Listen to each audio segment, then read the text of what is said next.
สบายดีทุกคนพอกับเบาลานคือเก่าเนาะวันนี้เบาลานนี่พามากินไก่ย่างหรือว่าปิ้งไก่เนาะกับตำมักหุ่งเนาะผักขะงามๆเนาะมาแซ่บๆกันเลยเนาะเดี๋ยวข้าวนี่ข้าวเหนียวข้าวๆเนาะเดี๋ยวลองตำส้มก่อนเนาะมาเด้อมากินน้ำกันเด้อ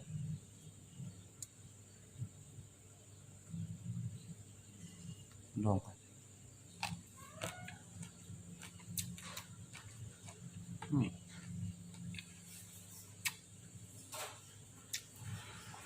ผักบงปิ้งไก่ทอดเนาะ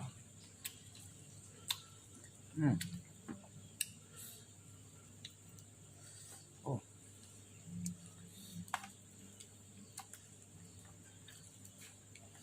เดี๋ยวซีนมากันเนาะ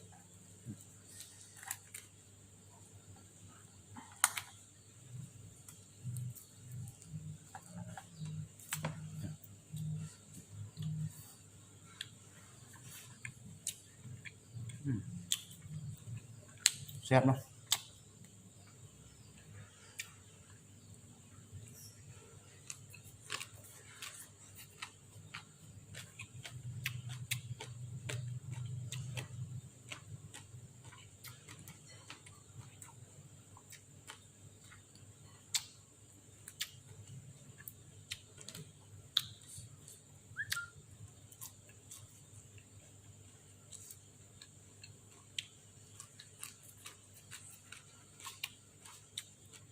มักลิ้นไม้เนาะ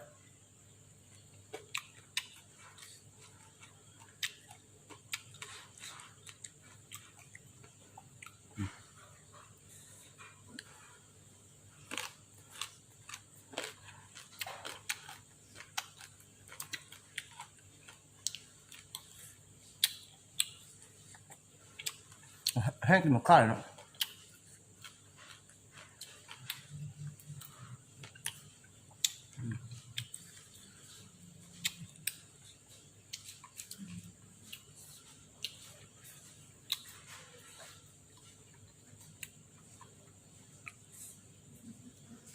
ปิ้งไก่มันไหม้เนาะ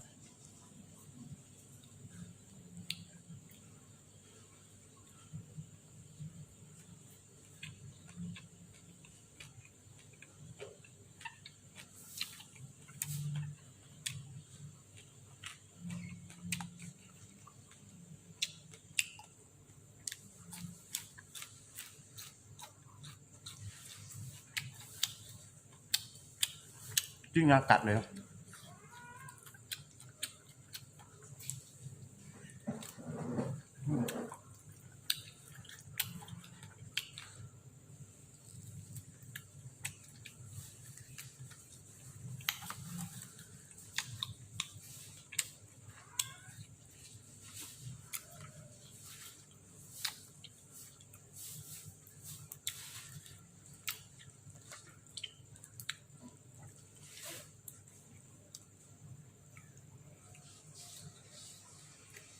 ทำใส่มะกอกเลยเนาะ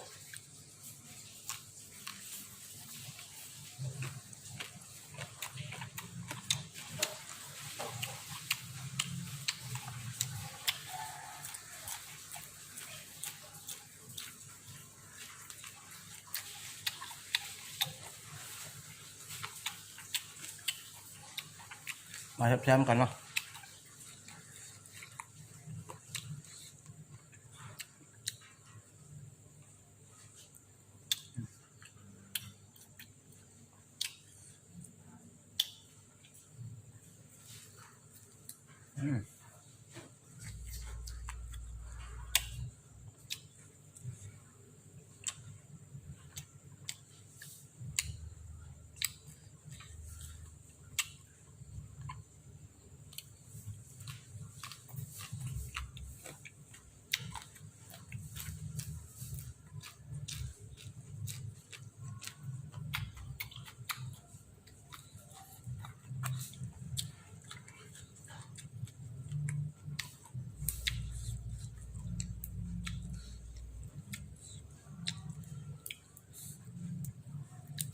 งามเนาะผักขะงามครับ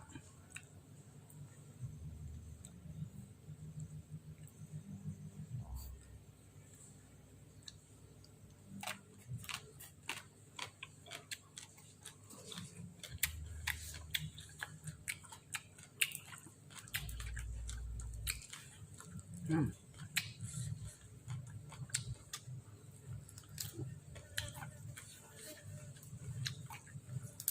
ั่งกรอบ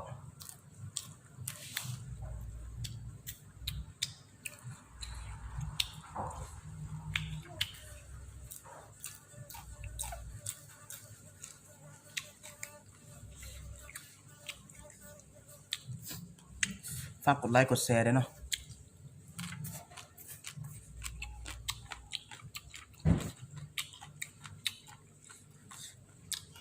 เอาเป็นกำลังใจบอลานมั้ง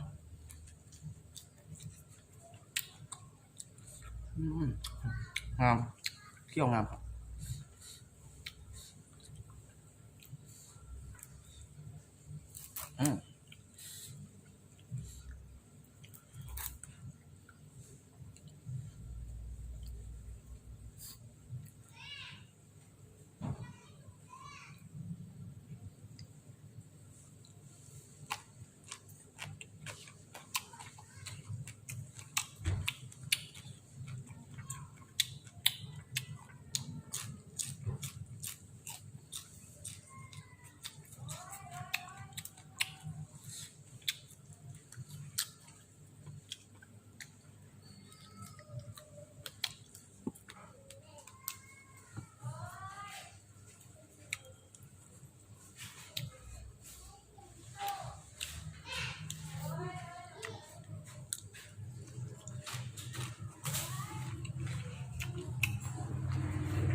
เผ็ดสะใจ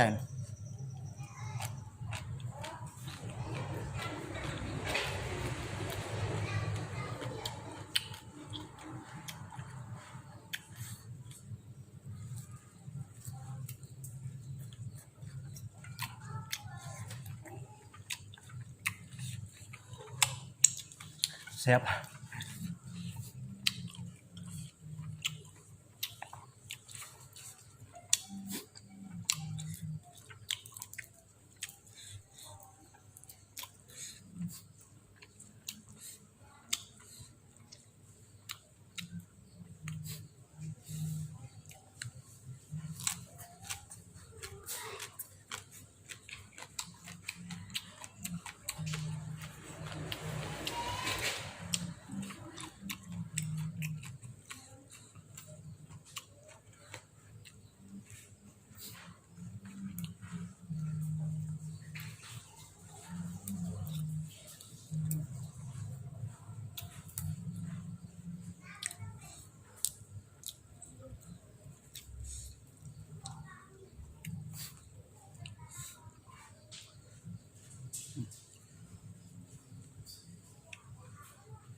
ดังเสียงรถนิดนึงเนาะดูตุกจำโบมาครับแค่